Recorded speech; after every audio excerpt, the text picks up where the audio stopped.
Então, começando nosso último colóquio desse ciclo de 2021, que começamos, né, o debate sobre ensino de línguas e violência, eu com o professor Valdir Barzotto, da USP, e eu sou professora do PPGEL, da UFCAT, e hoje nós temos o prazer de contar com a Daiane Cassada, que é doutoranda, né, do Direito da USP. Como a gente tem feito, né, eu vou passar a palavra para a Daiane e para que ela possa fazer uma breve apresentação dela mesma, para tirar aquela formalidade do Lattes, né? Então, eu agradeço principalmente a presença da Daiane aqui hoje para contribuir com a nossa discussão, e também agradeço a presença de todas e todos vocês que estão aqui hoje, que tiraram aí um tempo, né, na sua tarde de sexta-feira, para contribuir com esse debate, que foi muito produtivo, e hoje a gente está chegando ao final, mas apenas do primeiro ciclo, ok? Com a palavra é sua, Daiane.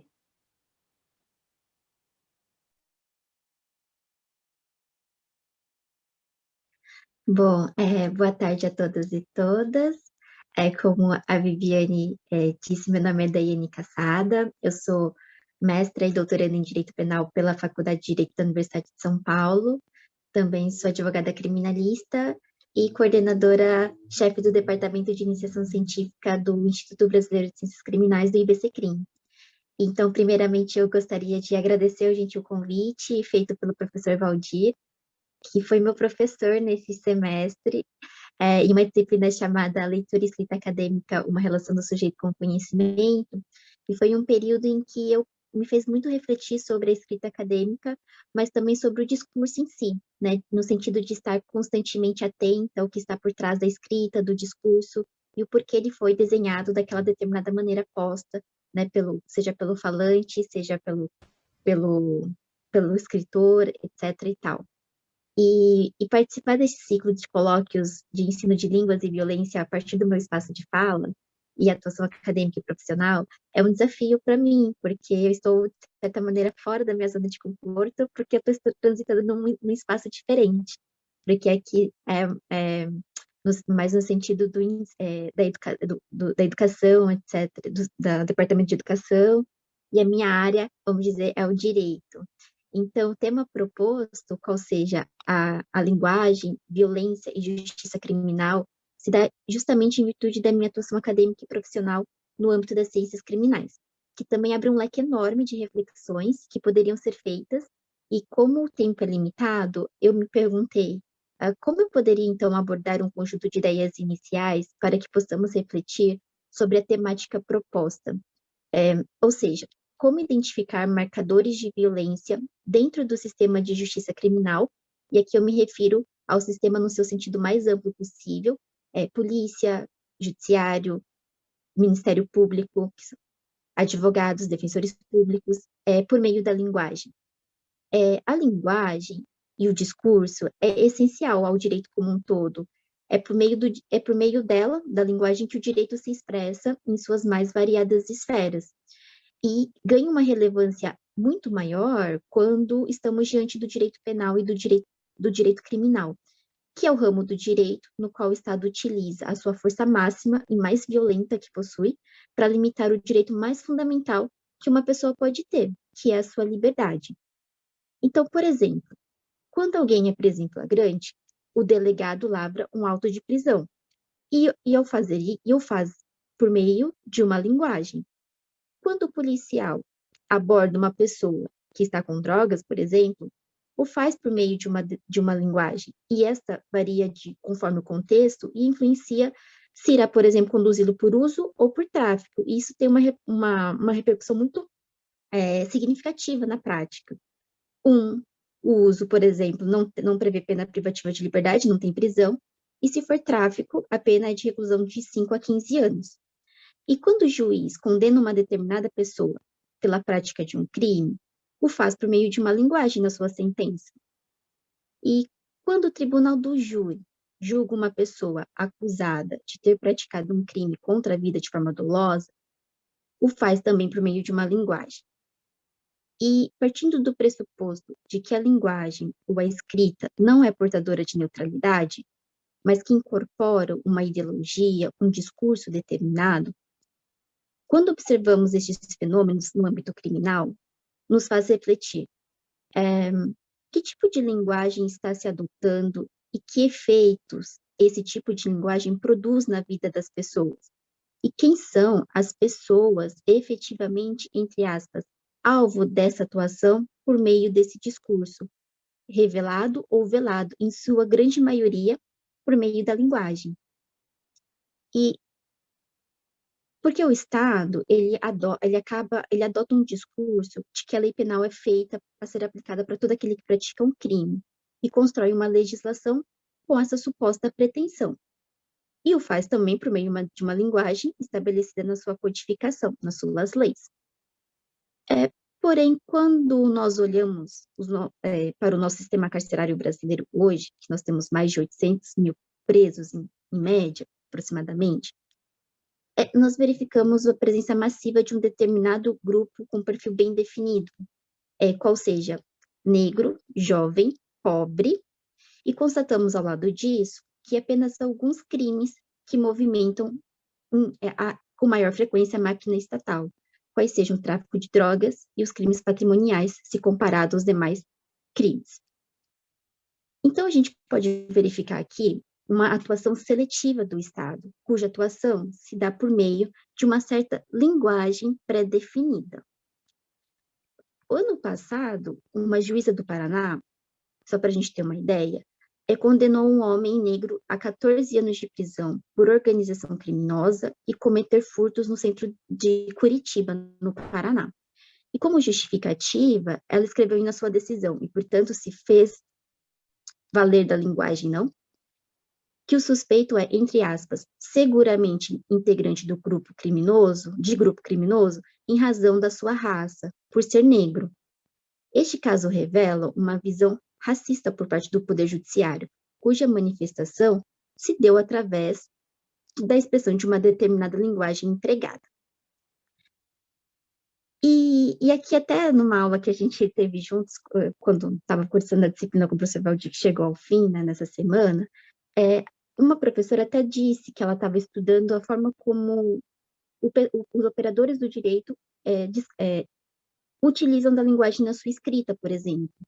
E muitas vezes a gente não sabe, o juiz, por exemplo, quando se depara com a peça feita pelo advogado, por exemplo, ele não sabe se, por meio da escrita empregada pelo advogado, se ele está a favor ou se ele está contra o seu próprio cliente. E isso é bastante complicado, porque o que está em jogo aqui é a liberdade ou a prisão dessa pessoa, a perda da sua liberdade.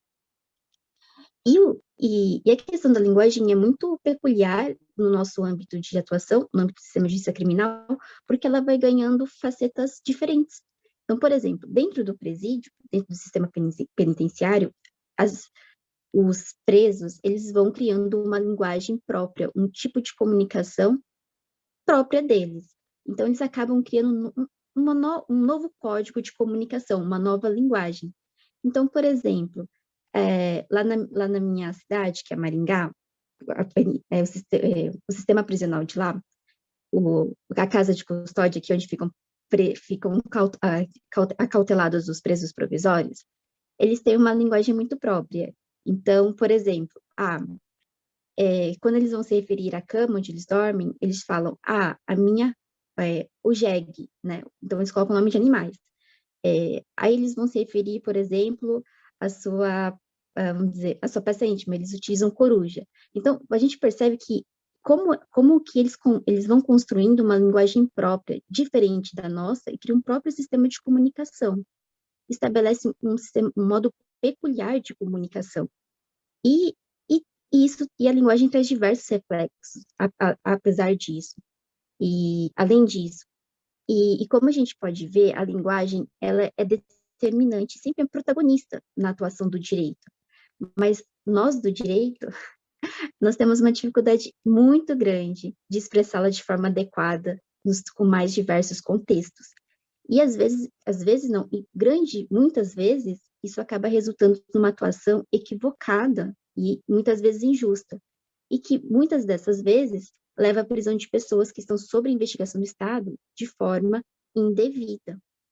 Então, até queria aproveitar esse momento para poder compartilhar com vocês e ouvi-los durante o debate sobre essa questão, né, de como a gente pode, numa integração entre direito e especialistas do ensino da linguagem, pensar em um modo de como a gente pode operacionalizar o uso da linguagem quando a linguagem é determinante na atuação do direito e quando a atuação do direito tem impacto em diversas esferas da vida das pessoas e da sociedade como um todo. E quando a gente verifica o uso da linguagem feita pelos próprios atores da justiça, da sociedade, inclusive da imprensa também, que chega até a predeterminar o resultado final de um julgamento que até então não ocorreu. E aí a gente começa a utilizar, vamos dizer, jargões, em certo sentido, na linguagem. Todo mundo já ouviu a expressão, né? Bandido bom é bandido morto, entre aspas, que chega banalizando e expressando o indivíduo como um sujeito de um Estado democrático de direito, que tem todo um conjunto de garantias asseguradas pela Constituição para poder responder a um processo criminal. E isso vamos dizer, e esse efeito, digamos assim, é promovido pelo uso simbólico da linguagem, da forma como ela é utilizada. E toda vez que o sistema de justiça criminal ele utilizar a linguagem de tal modo a restringir a liberdade de determinadas pessoas, porque não são todas as pessoas que são alcançadas por essa atuação, isto é uma clara e grave violência contra a pessoa. Porque nós temos casos no Brasil de pessoas que ficaram 20 anos, 10 anos, 15 anos, 14 anos, muitos anos presos por equívoco, muitas vezes por causa desse uso direcionado, distorcido da linguagem, que foi determinante para que aquela pessoa recebesse uma sentença condenatória, quando de fato ela não praticou aquele crime, ou não havia provas suficientes que levasse à responsabilização penal daquela pessoa. Então, em rápida intervenção aqui de 10 minutos, eu queria trazer isso, né, para a gente poder pensar em conjunto, porque isso é muito importante, de que a gente possa analisar o que está por trás da linguagem utilizada por nós, no nosso caso aqui, no meu caso, na atuação da justiça criminal, né, nesse sentido. E aí, eram essas as rápidas colocações que eu queria fazer para que a gente pudesse dialogar um pouquinho, e que eu pudesse compartilhar com vocês vamos dizer, essa multiplicidade de reflexos que a linguagem traz no âmbito do sistema de justiça criminal, que muitas vezes leva ao encarceramento em massa e, vamos dizer, a prisão de muitas pessoas que não deveriam estar presas, né? E a liberdade vamos dizer, o direito mais, vamos dizer, precioso e fundamental que uma pessoa detém. Então, é isso, minhas primeiras colocações para que a gente possa iniciar aí o nosso debate e agradecer uma vez mais pelo convite e da minha alegria de estar aqui num espaço diferente, mas sendo acolhida de uma maneira muito especial. Então, muito obrigada. Nós que agradecemos, Daiane, foi ótimo esse início de reflexões, muito bom mesmo, tem total relação com o nosso objeto, né, dos estudos da linguagem, que é ensino de línguas e violência. Se tiver alguém que quer já iniciar, perguntar, comentar, tá aberto, viu? Aberto para o debate aqui. Dá para me ouvir, professora? Sim. É Bianca. Sim. Eu não vou abrir o vídeo não, que eu estou deitada. Então, Daiane, né? Eu também sou da área do direito, estou aqui no programa de estudos da linguagem, né? É com muita alegria que a gente recebe você aqui, uma excelente fala. E assim, a título de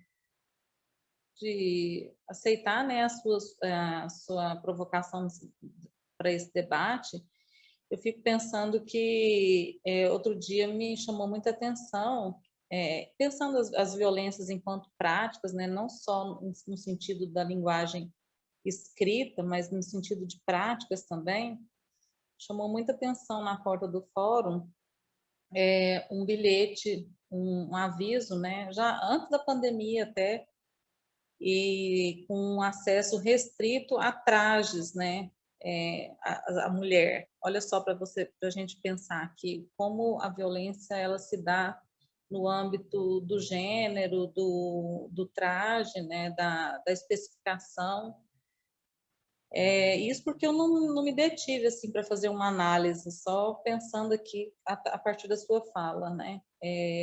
A mulher, olha, o aviso basicamente era assim: a mulher advogada tem que estar, não pode entrar com decote, tem que entrar com um tailleur, né? Um paletózinho, saia até se for com saia até o joelho, né? E não pode entrar de chinelo ninguém. Homem tem que entrar com calça, não pode entrar com bermuda, não pode entrar com boné. E eu não estou com cartaz aqui, mas eu tirei foto à época. E me chamou muita atenção esses detalhes. Primeiro, porque dizendo o que o homem tem que vestir, o que a mulher tem que vestir, né? Então, assim, pensando na sua fala, claro que não especificamente esse cartaz tem a ver com direito criminal, né, com direito penal, mas a gente pensar em termos de violência, estudos da linguagem, que a prática de violência ela já começa num cartaz desse, na porta do fórum, onde é um lugar que seria assim o exemplo para se praticar a democracia, né, a liberdade do cidadão. Porque eu fico imaginando a pessoa que não tem um tênis, não tem um sapato mais social para entrar ali, ela não poderia entrar de chinelo ou até descalça, né? Uma pessoa com boné, um chapéu, a pessoa que usualmente, geralmente as pessoas mais assim que trabalham no campo, elas têm muito hábito de usar chapéu, e eu sei porque né, tem parentes que tinham esse hábito. Se você pede a pessoa para tirar o chapéu, ela fica até ofendida assim, né, de tirar. E aí, ali na porta daquele ambiente que deveria ser democrático, a gente já se depara com uma situação dessa. Então, assim, só trazendo isso para a gente refletir, porque não é só a linguagem escrita, né, mas as práticas, né, porque a pessoa é barrada, ela não entra. Então, quer dizer que se eu quiser usar um decote, né, com mais à vontade, uma blusa. E também a blusa não podia ser com alça, a menos que você tivesse com paletó. Cheio de detalhes, assim, aquilo me agrediu de uma forma. Eu já tinha concluído o mestrado aqui no programa, então, de uma certa forma, todo esse estudo, né, todas essas discussões, elas elas fazem muito sentido para a gente, né? Talvez eu tenha visto ou passado por um cartaz desse a vida inteira enquanto advogada e nunca teria percebido essa violência. E a partir dos estudos da linguagem, eu passei a olhar esse cartaz como um ato de violência, né, dentro do próprio Poder Judiciário. Essas são as minhas contribuições, assim, para a gente dialogar. Eu posso falar, Viviane? Claro, Daiane, fica à vontade. Bianca, essa sua colocação é bastante pertinente. Exato, também vejo que a violência, vamos dizer que a priori, né, a gente sempre pensa na violência física, mas ela é multidimensional. Ela pode ser uma violência psicológica, patrimonial, etc. Né? Ela não se restringe apenas à violência física.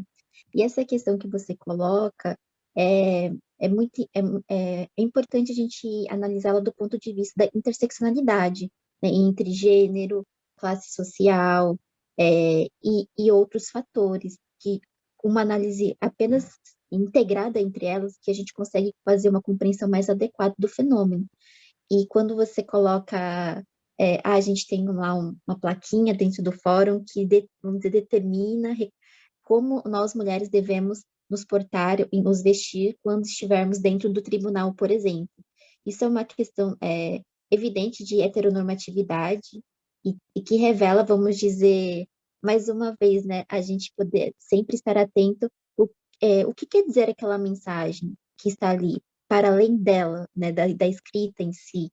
Então, o que significa recomendar que nós, mulheres, utilizemos determinadas vestes quando estamos no tribunal? Porque nós não podemos vestir da forma como nós é, queremos, né? Desejamos vestir naquele dia para estar lá no tribunal, porque afinal de contas, o que interessa é o que nós, vamos dizer, que nós vamos fazer lá e não da forma como nós vamos para lá, certo? Então, assim, eu concordo e é super importante essa reflexão que você trouxe, porque também a gente vê não só por parte, nós, advogados, por exemplo, mas também as pessoas que vão até o fórum, né, que precisam ir até o fórum. E geralmente a grande maioria, vamos dizer, entre aspas, clientela do sistema de justiça criminal são pessoas que não têm muitos recursos financeiros, então eles vão de uma forma muito simples para o fórum, né? Então, exigir que a gente tenha que obedecer uma determinadas formas de veste, não só nós como advogadas, mas as pessoas que vão até o fórum, por exemplo, e em razão disso acabam recebendo um tratamento X ou Y, a depender de como se apresentam dentro do fórum, isso também acontece. Eventualmente, quando a gente tem juízes, promotores, defensores públicos negros, por exemplo, e eles não são reconhecidos como tais, muitas das vezes, tem juiz negro que, por exemplo, às vezes está passando no fórum e alguém pergunta para ele como se ele fosse uma pessoa que estava passando por ali, mas não que fosse um juiz em razão da sua cor, por exemplo. Também é uma forma de violência contra essa pessoa, né, na verdade.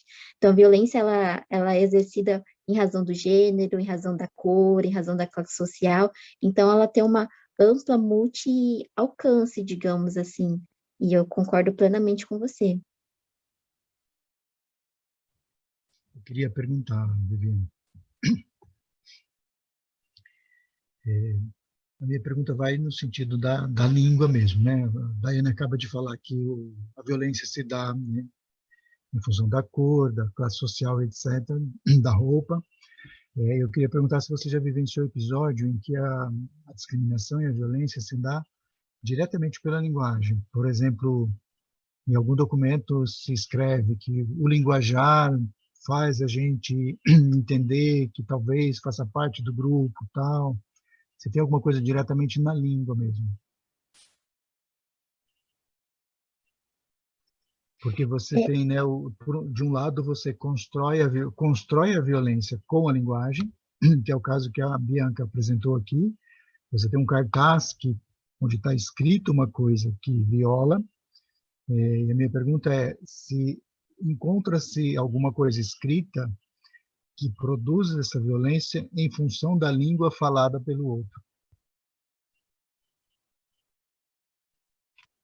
Eu, particularmente, não tive um caso, mas a minha colega teve, no sentido de que estava numa audiência, e vamos dizer que a assistida, ela tinha uma, uma linguagem muito simples, né, nesse sentido. Então, vamos dizer que salvo engano, ela era dona de casa, então ela não tinha, vamos dizer, muita desenvoltura em termos de fala, de diálogo, etc. e tal. E então, em razão disso, na audiência, o juiz ele deu pouca credibilidade à fala dela, né? Daquilo que ela estava falando, não conferia tanta, vamos dizer, credibilidade para influenciar na decisão dele, né? De que ela não teria, assim, o que ela fala não teria relevância em razão da simplicidade da forma como ela falava e a dificuldade que ela tinha para se expressar, mas não por uma questão mesmo de ter uma linguagem simples mesmo, de não ter né, muitas relações, não ter muita compreensão no sentido de comunicação, etc. e tal, mas assim, o que ela falou tinha relevância para o caso, porque dependia de prova, etc. e tal, e ela estava apresentando aquilo, mas a forma como ela falou, o juiz, vamos dizer, menosprezou não pelo conteúdo, mas pela forma falada. E aqui a questão da língua, né? Eu fico até pensando, essa questão da língua é a língua falada que influencia, ou também é a língua escrita, né, em si. E aí, quando a gente junta as duas, a língua escrita e a língua falada, no mesmo contexto, se torna ainda mais violento, né, nesse caso, porque você está, além de você construir, vamos dizer, o cenário da violência, né, você acaba também potencializando essa violência quando você desconsidera aquilo que não cabe, que não se adequa à sua concepção do adequado, do devido a ser considerado. Então, sim, isso acontece bastante, com muita recorrência também. Eu estou perguntando isso. Bom, eu tenho a honra de ter um texto meu, que era resultante da minha tese de doutorado, publicado num livro organizado por um juiz do trabalho, e a honraria maior é porque o prefácio foi feito por Dom Evaristo Arnes. E o livro chama Discriminação e é publicado pela LTR, que publica na área de direito. E o meu texto foi para lá em função do seguinte, né? Eu analisei uma matéria de revista da década de 60 sobre a seca no Rio São Francisco. E tinha toda a discriminação construída contra o morador por meio de argumentos que existem até hoje. Recentemente, um aluno meu achou matérias muito parecidas, que dizia que o desmatamento na região era, em grande parte, de responsabilidade do morador que usava lenha no fogão de lenha. É engraçado, né? Precisa ter nascido nos Jardins, aqui em São Paulo, e nunca ter visto uma pessoa, né, usando lenha no fogão de lenha para escrever isso. Mas isso se mantém, até agora se fala isso. Mas quando chegava na língua propriamente dita, tinha uma coisa muito interessante, porque o jornalismo precisa passar a imagem de que é neutro, né? Então, entrevistava várias pessoas. Então, quando era o engenheiro da usina, etc., então ele vinha com o nome completo, com o sobrenome, com o cargo, e tinha ali a transcrição como se ele falasse tudo direitinho, igualzinho na escrita, né? Como se ele não falasse leite com i no final, nada disso. Tudo bem transcrito como se fosse língua escrita. E os argumentos eram racionais, eram explicações, né? E na última, o penúltimo era o poeta, refletindo de maneira, né, fora do mundo, e o último era o morador da região. E a fala que foi transcrita era a seguinte: no dia que o São Francisco secar, o mundo acaba. Então não era, veja, você vai pegar um fragmento da fala do morador local que está baseado numa crendice, numa coisa meio mitológica, né? Enquanto os outros, e o modo como ele era indicado é o povo do Rio. Não era o seu João, não tinha nome, não tinha sobrenome, não tinha nada. É o povo do Rio falando isso. Então, aí você tem, pela escolha, né, do argumento, do que falou, você tem uma discriminação diretamente marcada na língua, né? Quem mora na região não tem nada de racional para falar, tem só essa coisa meio mágica, baseada na crença, né? E no livro tem outros textos que falam disso também. Sim, na verdade é aquilo, né, professora? A forma de construir, né, a forma da utilização da linguagem, como que você quer construir aquele personagem, aquele contexto, e que, vamos dizer, e que cenário você quer conferir aquilo, né? Você quer colocar quem numa situação de, vamos dizer, tendencialmente correto dentro das regras, e quem está desajustado e, portanto, deveria ser advertido, penalizado, processado, ou enfim, né? Então, nesse sentido, pelo fato do morador, vamos dizer, estar, entre aspas, em desacordo, não ajustado às regras, vamos dizer, do círculo social daquele, enfim, no seu exemplo, do jornalista, daquela imprensa, daquela região que ele gostaria, do grupo para qual ele gostaria de endereçar essa matéria. Então, isso também influencia a forma de construção. Quais são as palavras que eu vou utilizar? Como que eu vou... vamos dizer, quais são os dados importantes, relevantes desse sujeito para esse contexto, né? Porque talvez, se eles tivessem construído, vamos dizer, o João, né, por exemplo, o João X ele mora numa região tal, onde normalmente as pessoas utilizam a madeira para utilizar no fogão a lenha, porque lá não tem, sei lá, não tem eletricidade, não tem, enfim, não tem recurso, etc e tal, e é uma coisa natural, tal, se eles tivessem colocado isso, a leitura é outra, né? Mas quando eles colocam que simplesmente ele utiliza madeira a lenha, as pessoas, vamos dizer, eu, sei lá, eu que estou em São Paulo capital, eu não vou imaginar que ele não conhece ou não tem acesso à eletricidade ou a um fogão elétrico, digamos assim, que faça com que ele, entre aspas, não se utilize da natureza e entre aspas, não utilize a madeira, entre aspas, legal, eventualmente, né?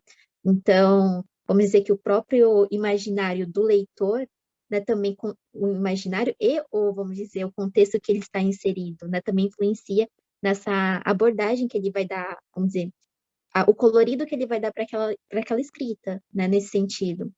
Então, isso também influencia. Eu não sei.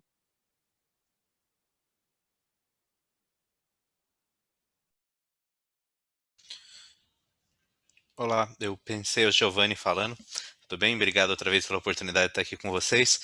Ouvindo tudo isso, eu não tenho experiência na área de direito, mas minha esposa trabalha como escrivã de polícia e a rotina, né, com ela me faz perceber essa questão, não sei se é exatamente linguagem, mas foram as ideias que vieram, essa dificuldade de acesso da pessoa que está lá relatando o crime no momento emocional muito conturbado, por ter passado por aquela situação, e tudo aquilo é transformado em uma linguagem escrita, tentando quase que, me parece que eliminar ali qualquer linha de traço emocional, né, no fato. Então, os textos me parecem muito excludentes, né? Eles excluem ali qualquer tipo de expressão que possa demonstrar o efeito do crime sobre a situação que a pessoa passou, né? Então acho que eu sinto isso. E a dificuldade de acesso das pessoas a entender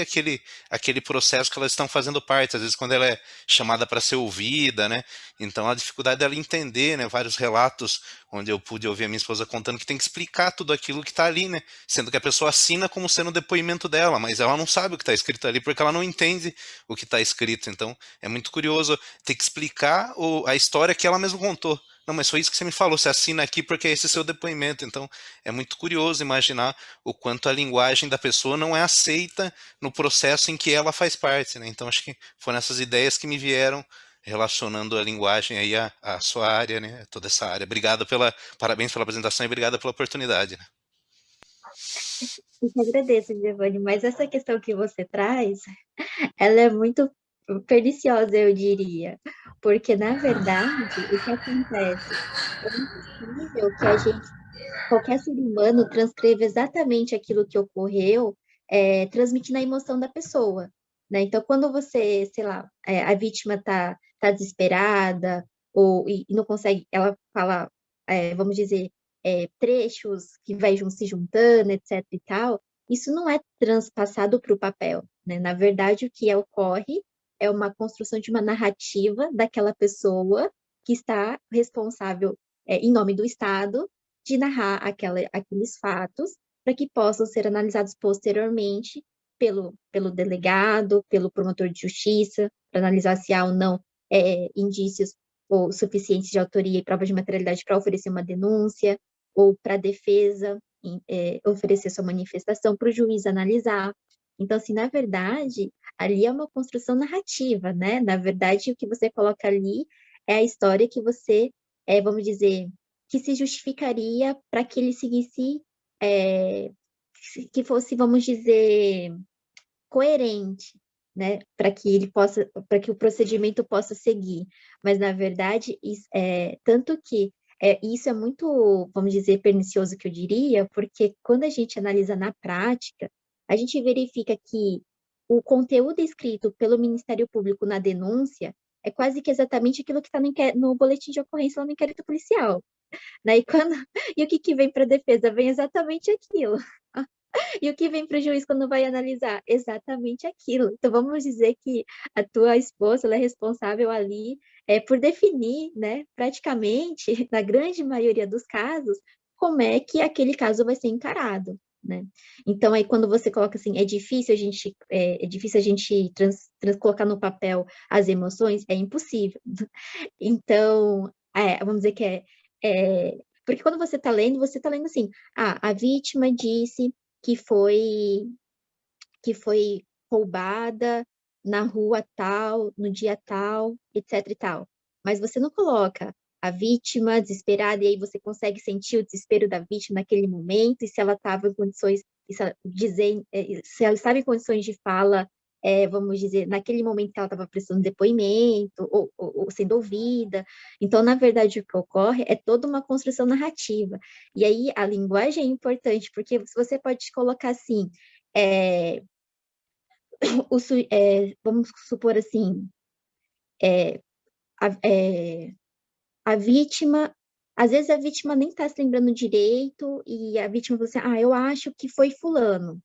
Aí o escrivão vai lá e escreve, a vítima afirmou que foi fulano, quando na verdade ela não afirmou que foi fulano, ela acha que foi fulano, né? Mas a linguagem que você empregou ali para colocar no papel e isso seguir adiante para as demais autoridades, quando as autoridades recebem, Ministério Público, delegado de polícia, juiz, etc e tal, quando eles leem, a vítima afirmou que foi o acusado X, eles não vão, aliás, eles nem têm tempo para isso e nem sei se fariam, né?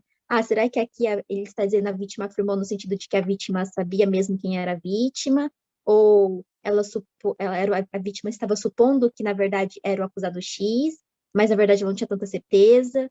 Então, assim, e isso é bastante pernicioso nesse sentido, né? De que, na verdade, a gente vai fazendo toda uma construção que muitas vezes não corresponde com a realidade.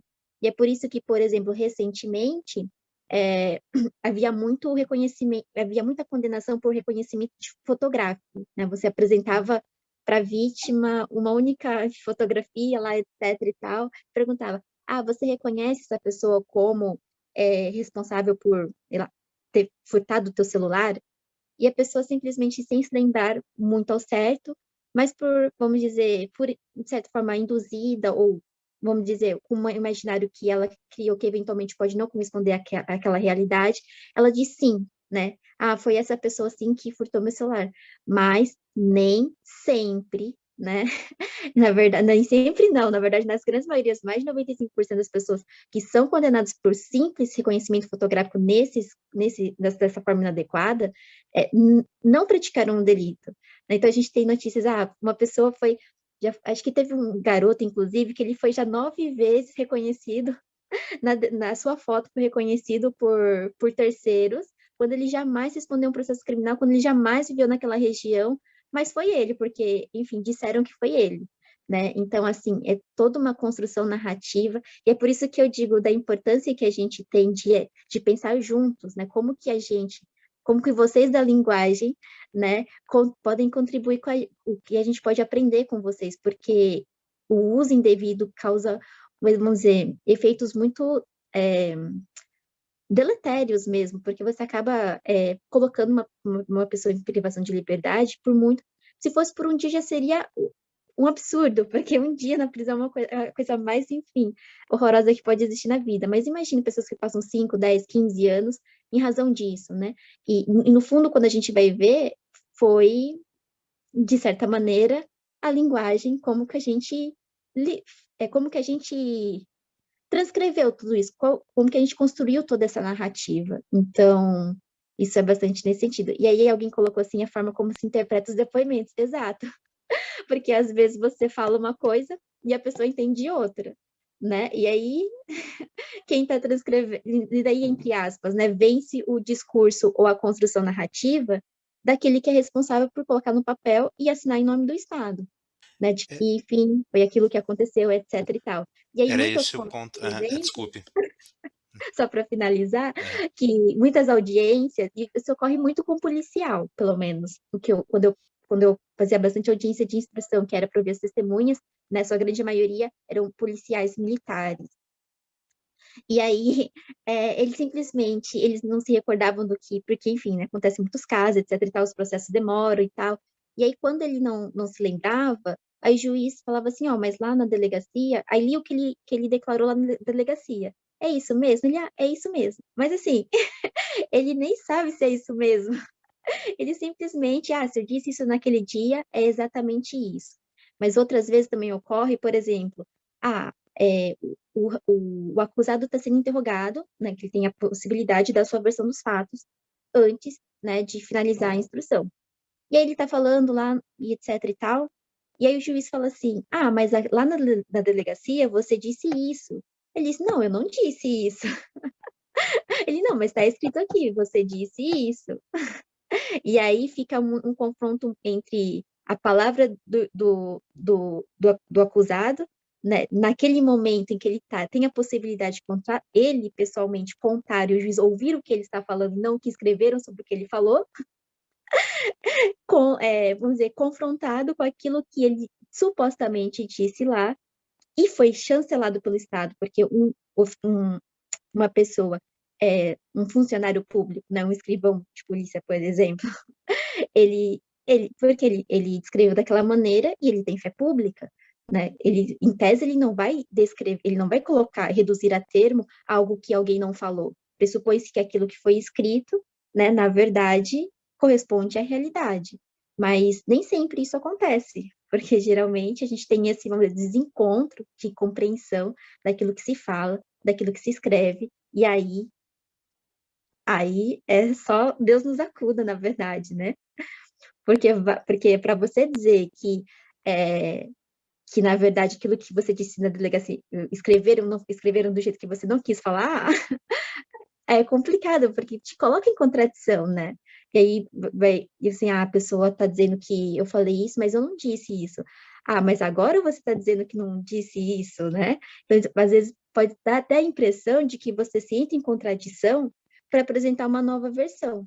Mas nem sempre isso é verdade. Às vezes, realmente, a pessoa não disse aquilo, mas foi interpretado como tal, e como recebeu, vamos dizer, o carimbinho do Estado, aí fica mais difícil, no sentido de confrontar com todos esses aspectos que vai ocorrendo dentro do cenário de investigação. Esse ponto que eu pensei na linguagem, se essa linguagem técnica não está ignorando a forma de expressão da vítima, né? Se ela não está ignorando, e daí, como você já trouxe, né, outras informações, se isso não está fazendo com que a própria pessoa se incrimine, porque ela não entende o que ela, né, o que você tá falando que o que está escrito aí foi o que eu disse? É o que você disse, né? Então assina aí, e daí depois ela mesmo se incriminou de algo que ela não entendeu, né? Então foi nesse ponto que eu pensei que talvez a linguagem estivesse aí sendo ignorada, né, como parte e promovendo a violência, a incriminação contra a pessoa que não pode se expressar por ela, né? Tem que ser representada pelo responsável do Estado ali, né? Sim, e nesse caso que você coloca, é muito comum, né? Às vezes a pessoa fala assim, olha, exatamente o que você me disse, ela lê o depoimento, na verdade, antes da pessoa assinar, ou lê a transcrição, né, antes da pessoa assinar, por exemplo, mas às vezes, como a gente estava colocando, às vezes a pessoa, ela escuta o que a pessoa disse, que ela está dizendo, mas às vezes, muitas vezes, na verdade, ela não consegue ter a dimensão do que isso pode implicar, e também não tem, às vezes, a dimensão do significado daquilo para o direito, para a justiça criminal, né? Às vezes ela acha que ela falando, sei lá, que alguma coisa que para ela que não seria ilegal, não seria ilícito, etc e tal, mas para o Estado né? Então, assim, aí entra, vamos dizer, uma desconexão entre compreensão real, porque vamos dizer que informalmente está ok, a pessoa disse alguma coisa, o Estado reproduziu, mas quando você vai ver em termos de compreensão real, na verdade, a pessoa não está tendo noção daquilo que ela está afirmando, daquilo que ela está dizendo. E às vezes, nem sempre também a pessoa ela tem a possibilidade de fazer uma narração livre, né? A pessoa contando, aconteceu isso, isso, isso e aquilo. há uma interferência do terceiro que está escrevendo, e às vezes ele está escutando a versão e fala assim, mas e aquilo? Mas aconteceu isso? E aí vai mudando, né, a construção, o formato daquela narrativa, que muitas vezes, no final, não corresponde àquilo que efetivamente aconteceu, mas segue a versão oficial adiante. E aí, para você desconstruir tudo isso, é muito difícil lá na frente, porque como eu te disse, se você faz uma comparação em termos percentuais, quando você vê a denúncia do Ministério Público, é praticamente cópia daquilo que está lá no inquérito policial, que praticamente é a cópia do juiz que vai analisar aquele caso. Então, a importância, vamos dizer, do início, desde o início ali, a gente já ter esse cuidado com a linguagem é fundamental. Mas se ela vai impactar tudo ali adiante, e a gente já está partindo vamos dizer, do discurso, vamos dizer, alterado nesse sentido, né, de alguma maneira distorcida, ela vai seguir adiante. Então, isso é muito complicado, mas é uma realidade. E aí a importância de de que a pessoa tenha uma assistência, uma defesa técnica ali, né? Desde o momento inicial que se aponta para ela uma determinada conduta que para o Estado é considerada como um crime, e etc. Para que ela possa ter, vamos dizer, esse background prévio e ela possa, de fato, contar a história sabendo das dimensões das consequências daquilo, né? Então, é por isso que, eventualmente, apesar de não ser obrigatória, mas se uma vez presente, a parte tem direito ao advogado, ou, se a pessoa não tiver condições, ao defensor público. Porque é importante que ele esteja acompanhado de alguém com conhecimento técnico ali, para que isso não vire uma outra história, que uma história A não vire uma história B, e aí é difícil nesse sentido. Acho que nós tocamos exatamente no ponto, né, do ensino de língua. Não é possível passar a realidade para a escrita, de jeito nenhum, né? Mas é possível chegar muito próximo, é possível ter um jeito de ser mais fidedigno ao que aconteceu, né? E a gente vê essa dificuldade em qualquer lugar. Nos relatórios de estágio dos meus alunos, às vezes descreve uma briga na sala de aula, uma coisa super tensa, e aí ele escreve assim: então a professora pediu para que os alunos fossem à diretoria. A escolha do verbo, né, pedir, você coloca esse pedir numa hierarquia, você coloca naquela situação, você imagina, né, em que tom foi esse pedido, como é que foi, etc. E também vi um colega, professor de psicologia experimental, que ele ficava disputando com os alunos, porque os alunos tinham que observar o comportamento dos ratos. E aí eles escreviam assim: o rato olhou para mim. E ele dizia: não, você vai escrever: o rato olhou em minha direção, né? E não olhou para mim. Você não sabe para onde o rato olhou, né? Que é a mesma coisa, né? Você tem alguém que escreve transformando aquilo que foi falado em algo mais apropriado, digamos, até para facilitação do processo que vai seguir, né? Já desde o primeiro momento, quando se coleta o depoimento, já vai se transformando numa linguagem que cabe na linguagem jurídica. E é isso que vai transformando, vai acontecendo uma tradução ali, né? Do ponto de vista de quem pensa o ensino de língua, é como ensinar pessoas para trabalhar com a língua de modo a não alterar o que está acontecendo, o que está sendo dito. Sim, na verdade, nem sei se a gente pode dizer uma transcrição, porque uma transcrição a gente não faz alteração, né? A gente faz uma transcrição. Eu acho que é tradução quase, né? Quase uma tradução. Porque e é bem complicado, porque nesse sentido você acaba influenciando o resultado que vai ter um impacto na liberdade da pessoa nesse caso, né? Então, vamos dizer, nesse teu exemplo, digamos assim, do psicólogo, dos seus alunos, vamos dizer que ele não vai ter um impacto, assim, digamos, significativo, enfim, na vida daqueles meninos que brigaram, por exemplo, dizendo, se a pessoa colocou no relatório, a professora pediu para eles saírem, ou isso não, ou, ou se eles tivessem colocado, a professora mandou eles para fora da sala, digamos assim. Nesse sentido, não há um impacto na realidade desses meninos que brigaram. Eles brigaram, né? Digamos assim, a forma pela qual eles contaram, beleza assim, né? Digamos assim, não teve tanto impacto. Mas nesse caso em que a pessoa, em que isso pode levar à privação da liberdade de alguém, é algo muito sério, porque a pessoa, ela simplesmente perde contato com a sociedade, porque ela fica isolada, ela entra num sistema totalmente pernicioso, e isso foi porque, entre aspas, foi um uso inadequado, equivocado da linguagem. E aí eu vejo como um marcador de violência, nesse sentido, enfim, não sei se compreendi a violência, que eu compreendo a violência no sentido amplo, assim, para mim, né? Toda vez que nos impõe algo que é desproporcional, ou que, enfim, né, para que nós possamos ajustar uma determinada heteronormatividade, ou quando nos impede de forma indevida de exercer um determinado direito, isso por si só é uma violência. Vejo como violência, né, nesse sentido.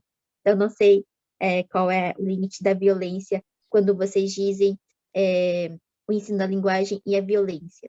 Mas violência eu vejo nesse sentido mais amplo possível, né? Não, está perfeito. A gente está trabalhando nas duas vertentes, né? A construção da violência por meio da linguagem e quando a língua é o objeto, é o alvo da violência, né? Como você disse, você tem uma linguagem simples, isso que você está falando não tem credibilidade. Ou em tudo isso que a gente falou a partir da pergunta do Giovanni, eu vou transformar o que você está dizendo numa outra coisa, numa outra linguagem, porque o modo como você está falando não serve, isso é uma violência. O modo como você está falando não serve para a gente definir o caso aqui. Então, isso é uma violência que tem como alvo a língua, porque a língua do depoente, ela nem aparece, ela vai sendo sufocada, né, pela outra que se impõe para que o processo possa chegar a bom termo. Se puderem, depois dá uma olhada nesse filme que eu botei aqui no chat. Na verdade, ele vai tornando o discurso impessoal, né? Vai perdendo os marcadores subjetivos daquela pessoa. E nesse exemplo que você trouxe do menino que estava usando madeira no seu fogo a lenha, digamos assim, a gente está negando até a própria cultura daquele espaço, Cultura. né? Então, assim, vamos dizer que essa violência ultrapassa a pessoa concreta, né? Ela atinge uma determinada comunidade, um determinado grupo de pessoas vulnerável nesse sentido. Sim. Eu acho que a gente pode encaminhar, né? Nós passamos 1 hora já conversando. Já? Você vê como que foi, Daiane? Eu queria fazer uma pergunta também, a partir de um caso, né, que eu fiquei sabendo em 2001, eu li a reportagem em 2001, eu não sei se aconteceu isso antes, então já faz 20 anos, né, se esse caso aconteceu. É um caso que aconteceu no Canadá, uma garota, uma indígena da nação Cree, ela relata uma agressão sexual por 3 homens, né? E aí, assim, os fatos relevantes, né? Ela é uma criança, ela tem 12 anos. Ela foi apanhada por 3 homens adultos, né? E eles deram álcool para ela. No tribunal, ela foi caracterizada como senhorita, né? E os acusados como os meninos. Então, para você ver a construção da narrativa, né? A minha pergunta é, qual é a sua percepção, Daiane, se houve uma evolução? Porque, assim, a quem interessa construir a narrativa dessa forma, né? Porque envolve relação de poder, né? E envolve grupos marginalizados, né? No mundo, né? Na sociedade.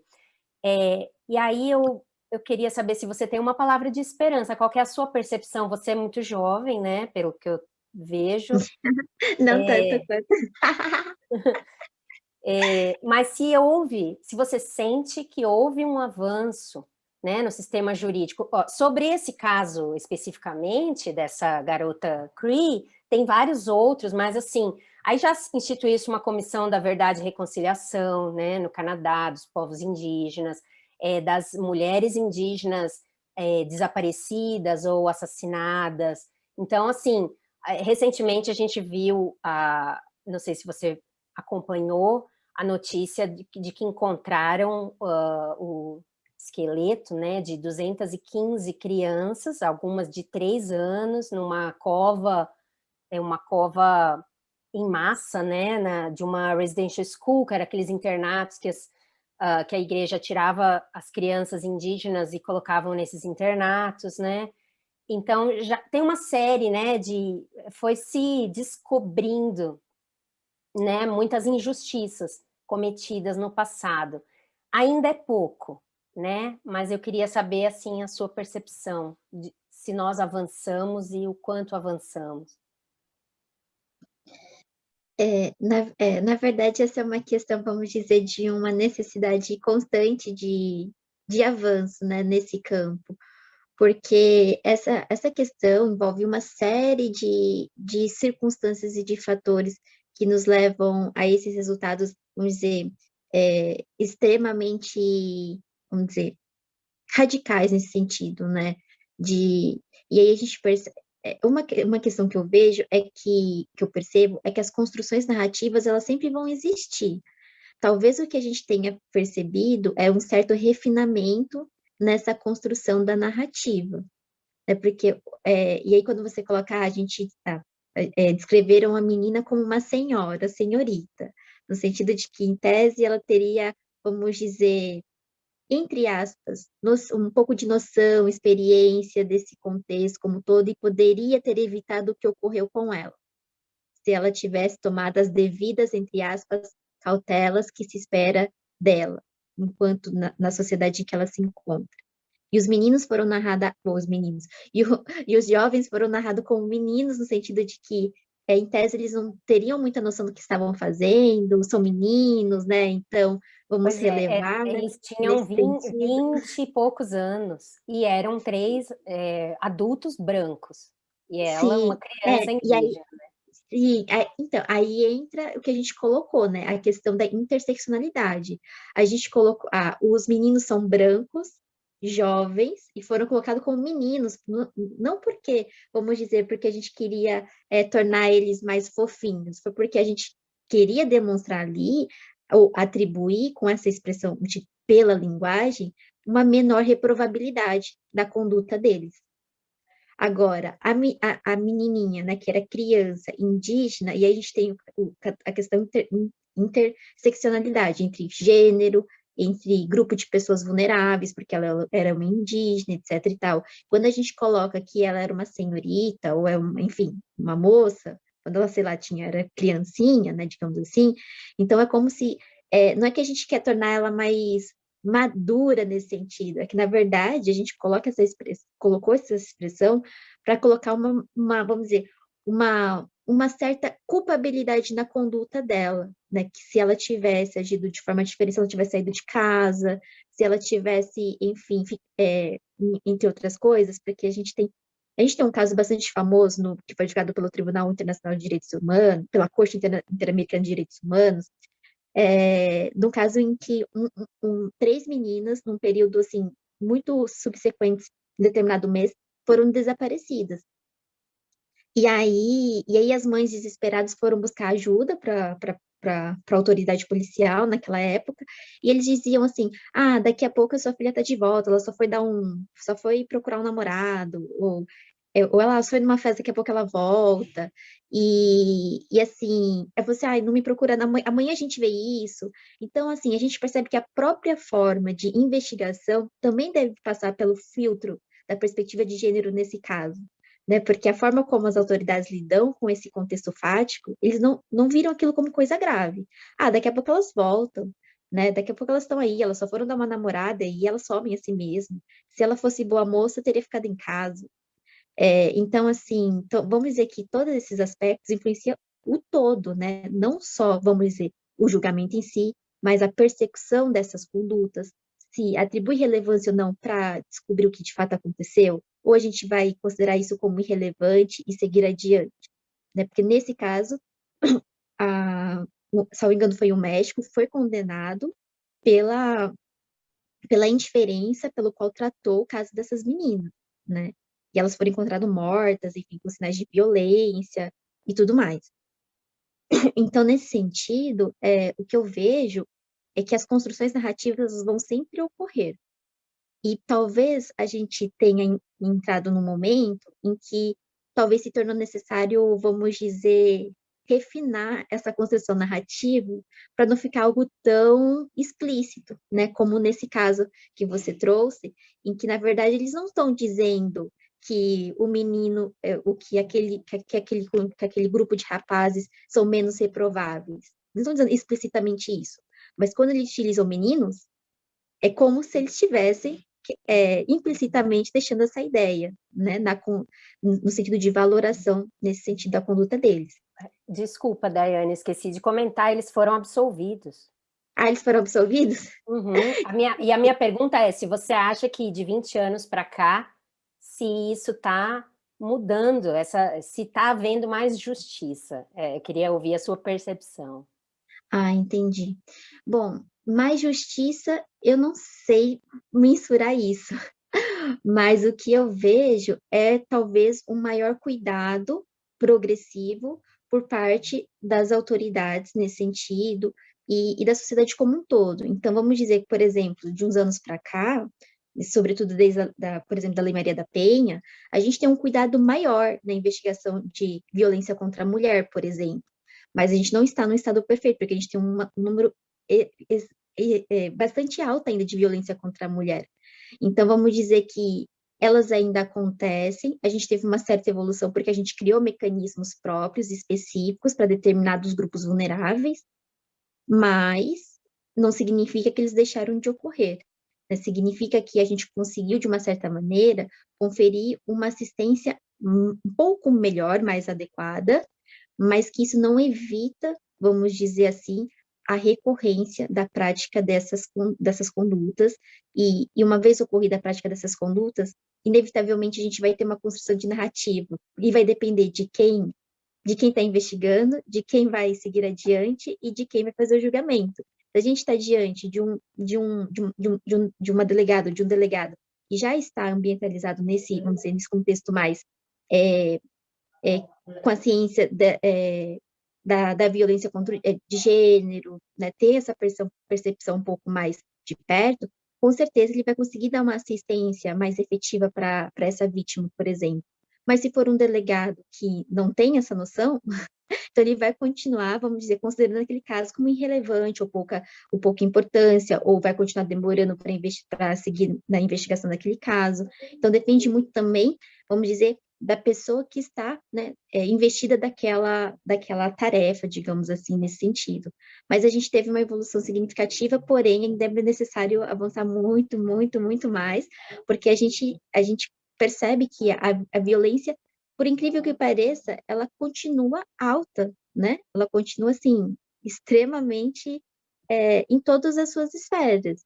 Então, talvez o que mudou foi a forma da violência. E a forma, assim, a gente teve novos instrumentos para lidar com isso?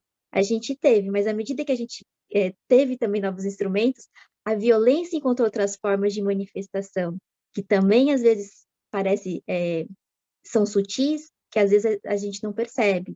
Então, elas também vão se refinando, não só, vamos dizer, nossos instrumentos para lidar com isso, mas a violência também na sua manifestação vai se refinando nas novas formas de violência que vai surgindo, né? E aí a gente tem agora os meios digitais, etc e tal, que não necessariamente, dificilmente envolve uma violência física, mas violência psicológica, violência patrimonial, de uma forma muito mais sutil, por causa dos recursos tecnológicos viabilizam isso, né? A gente também acaba tendo vamos dizer, a violência continua ocorrendo. Então, a gente vai sempre encontrando esse desafio, né? Entre procurar instrumentos para lidar com essas novas construções narrativas, à medida que a gente encontra, vai aparecendo outros, e a gente vai tendo sempre que ir correndo, porque o direito sempre chega tarde, a gente nunca chega no tempo certo. Então, é isso, a gente também depende muito de tudo, da convergência de todos esses aspectos. Excelente, Daiane. Obrigada, foi ótimo.